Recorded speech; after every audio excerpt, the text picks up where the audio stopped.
And I now invite Ms. Atishi Marlena, Councillor and Member of the Legislative Assembly, National Capital Territory of Delhi, India, ICLEI Vice President and Vice Chair of the United Nations Advisory Committee of Local Authorities on Environmental Action, to make a statement. Madam, you have the floor. Excellencies of the United Nations, ladies and gentlemen, I am here today as a representative of the Government of the National Capital Territory of Delhi, India, and as Vice President of ICLEI and Vice Chair of UNACLA. All of us present here come from different cities and countries, but face common challenges. How to provide our citizens high-quality public services while ensuring equity, ecological sustainability, and fiscal prudence.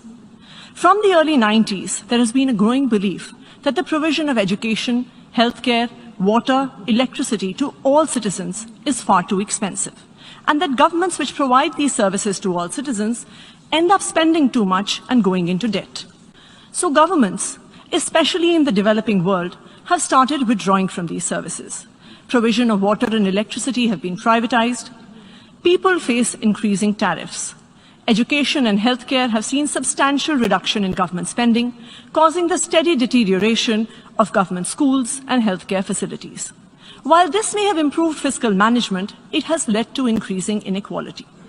However, in the last 7 years in Delhi, a city of 30 million residents, we have shown that we can do both, provide high-quality public services while running a fiscally responsible government.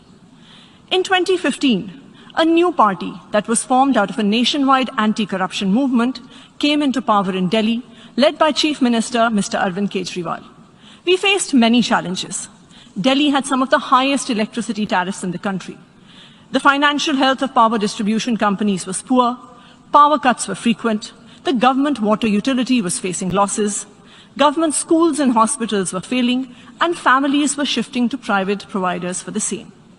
However, in the last 7 years, the Delhi government has turned all this around. We now have 24/7 electricity, some of the lowest electricity tariffs in the country. 4 million households get a zero electricity bill. The financial health of power distribution companies has improved. More than 1,500 residential areas in the city of Delhi have got piped water supply for the first time. The water utility is no longer in the red. Government schools have been performing better than private schools for the last 5 years. Just last year, 200,000 students shifted from private schools to government schools in Delhi. Mohalla clinics are providing free healthcare to citizens at a low cost to the government. And all this has been achieved with increasing revenues and budget sizes. The total budget of the government of Delhi has increased from 300 billion rupees in 2015 to 750 billion in 2022. The per capita income of Delhi is 3 times higher now than the rest of the country, and the state GDP has increased 150% in the last decade. Delhi is now the only state government in all of India that does not have a fiscal deficit. The Arvind Kejriwal government in Delhi has shown that a government can provide high-quality public services to all its citizens and yet be fiscally responsible.